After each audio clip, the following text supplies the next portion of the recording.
Welcome to Founders Future, a podcast powered by Closers.io where we dive into the journeys of innovative entrepreneurs and explore the road ahead for them and their companies.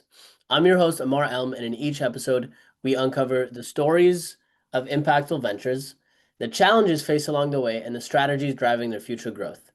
Today, we are absolutely thrilled to be joined by Keshawn Cupid, founder and CEO of Modern Kaizen, a veteran-owned consulting firm delivering Lean Six Sigma training, AI-enhanced efficiency strategies, and sustained performance across industries.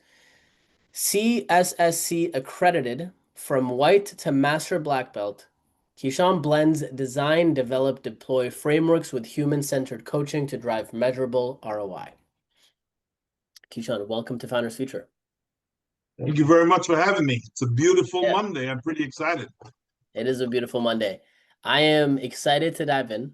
I always like to start from the beginning. So can you take us back to before you started Modern Kaizen? What were you doing at the time? And then what was really the motivation behind starting the company? Oh, definitely. I was actually working first off, I retired from the Navy in 2013.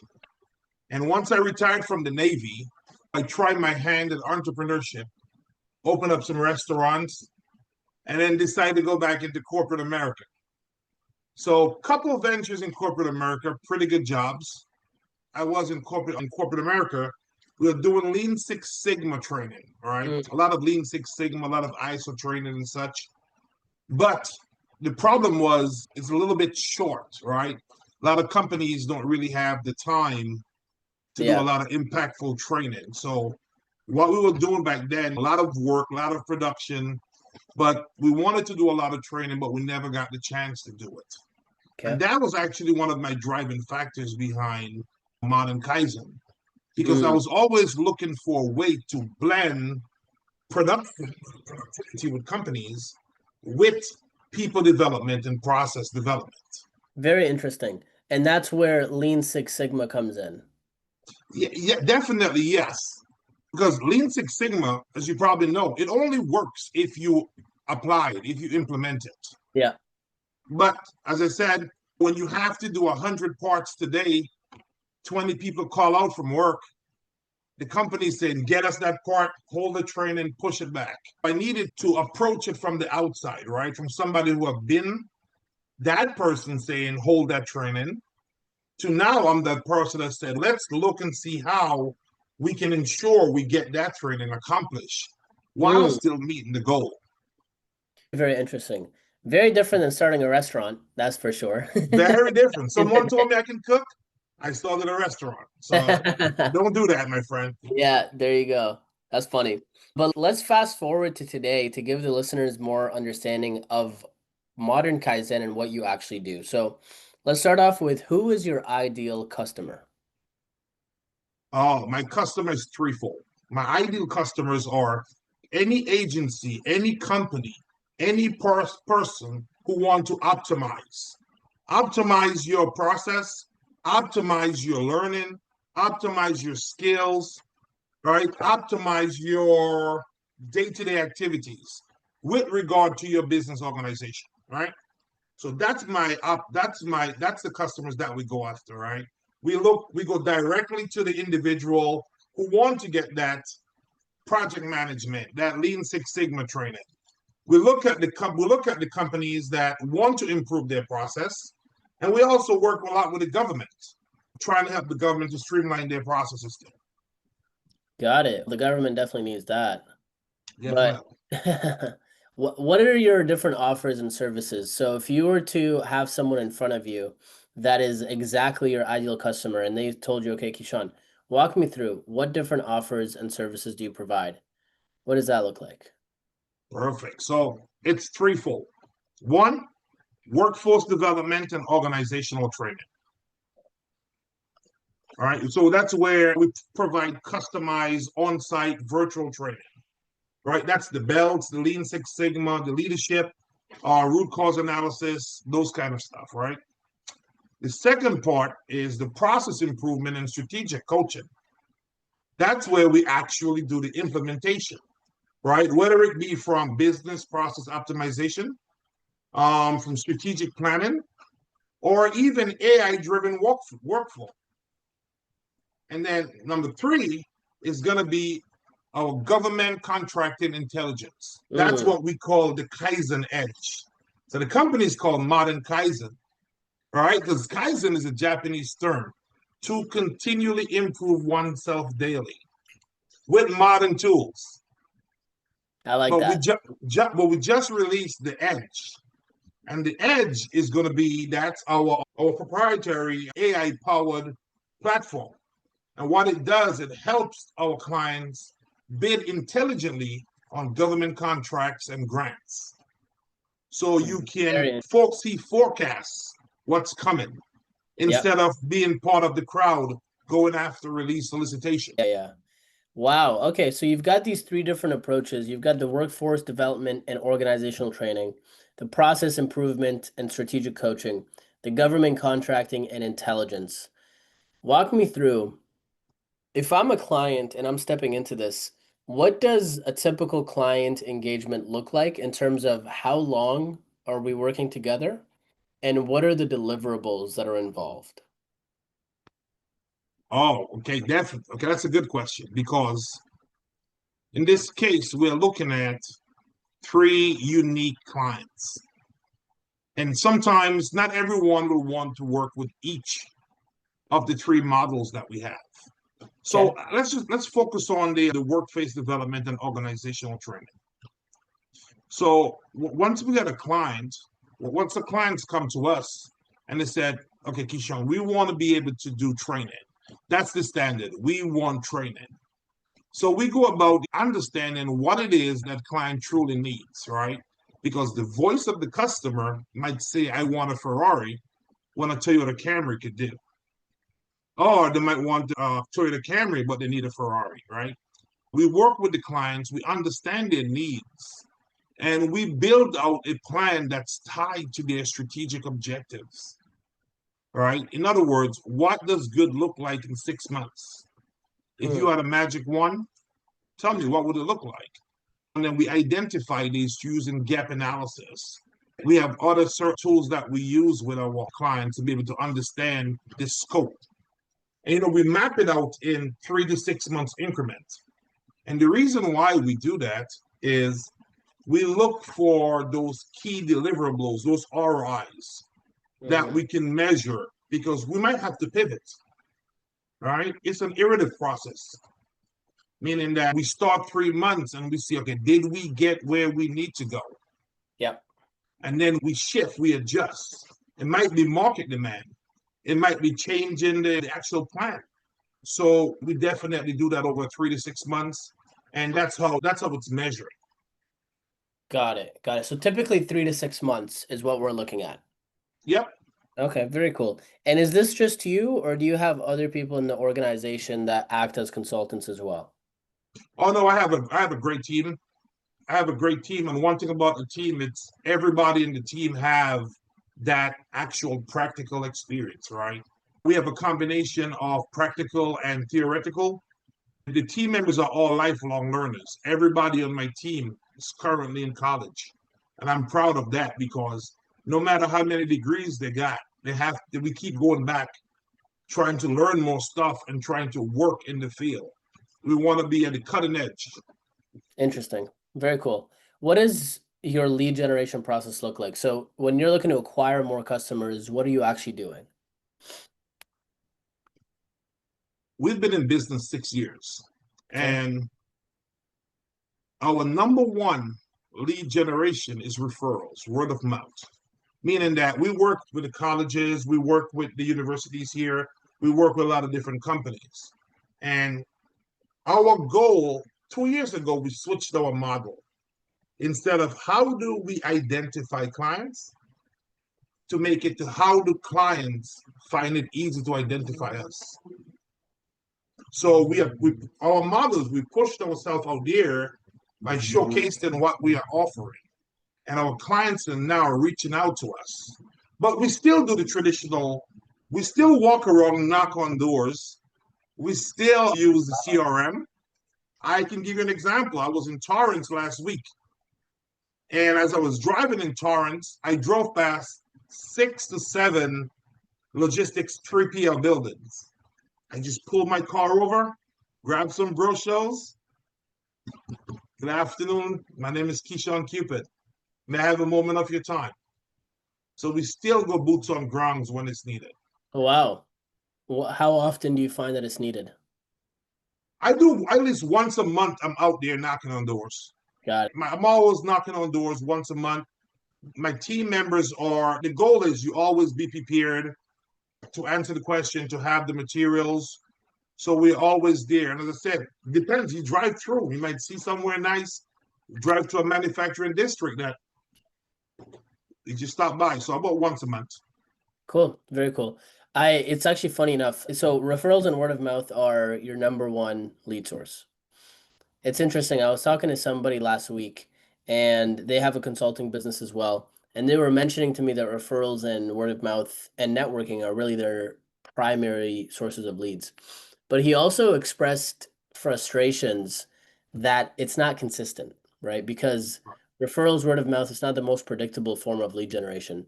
So when you think about predictability and consistency, is there anything specific that you're putting in place to build more of that aside from door knocking?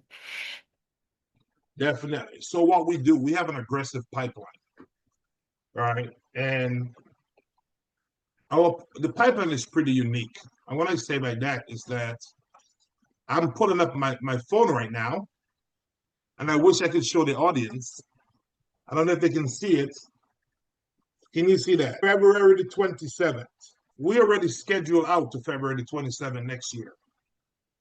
Meaning that my team, if we are always looking 3 months out, 3 months gap is full, right? In terms of aggressively filling that 3-month pipeline. So if I'm generating leads right now, it's for September, October, November. So we want to make sure that we don't have that gap, because my mentor who taught me in this business, he said, listen, Keshawn, if you're in this business and you finish a job, then you have to go look for another job. All right, that gap alone is going to eat all the money that you make. So I always make sure that we have a 3-month pipeline full. Now, in my role as a consultant, I work with different programs. And my programs, and I have regular clients, right, that from July 1st to next year, July, 50% of my work is already solidified because of my regular clients, because of the different programs which we offer. Interesting. So 50% of the revenue is recurring. Yes. Okay. It So is set, it is recurring. How do you keep the 3-month pipeline full? How do I keep it full? Yeah. We schedule out the trainings, we schedule out the sessions, and we advertise. In other words, like we identify. Okay, I'm gonna peel the onion and give you my secret. That's what I do. All right. I don't know. Maybe some of your viewers can do it too, right? We have a list of about 500 companies, and we go for one company. Out of the 500, we focus on one. And we say, we're going to take this one company and turn it into an actual active client that wants to do reoccurring training. They want to have a training session at least twice a month. So that's 2 days every month is already full, right? So we have 25 days average in a month. So 2 days already full by each new client every month. Now, we did the groundwork, and we have about 20 clients that are turning right now. So these two, the 90, 91, which is every 90 days, for 90 minutes, we focus on one, but we switch it a little bit. 30 days, for 90 minutes, we focus on that one client. And then we turn them into an active customer. Interesting. Okay. I appreciate you breaking down the secret sauce. I'm sure the listeners. Yeah, I mean, it's there. I got it from Robin Sherman, so I might as well pass it on to somebody else. It works for us. Yeah. Because we we used to chase multiple rabbits, man. We used to be sending out hundreds of emails. And what I realize is that people are busy sometimes. They don't want to get crowded by the email. So we focus on that one. We learn everything about that company. When we go to that company, we know that company more than they know themselves. If anything that's public out there, we know that company. We meet with them, we ask them the question. We don't try to sell them anything. The goal is they will end up telling us what they want. Yeah. Right. Yeah. Interesting. What does your sales process look like? So when you're looking to convert a lead into a client, what is that process?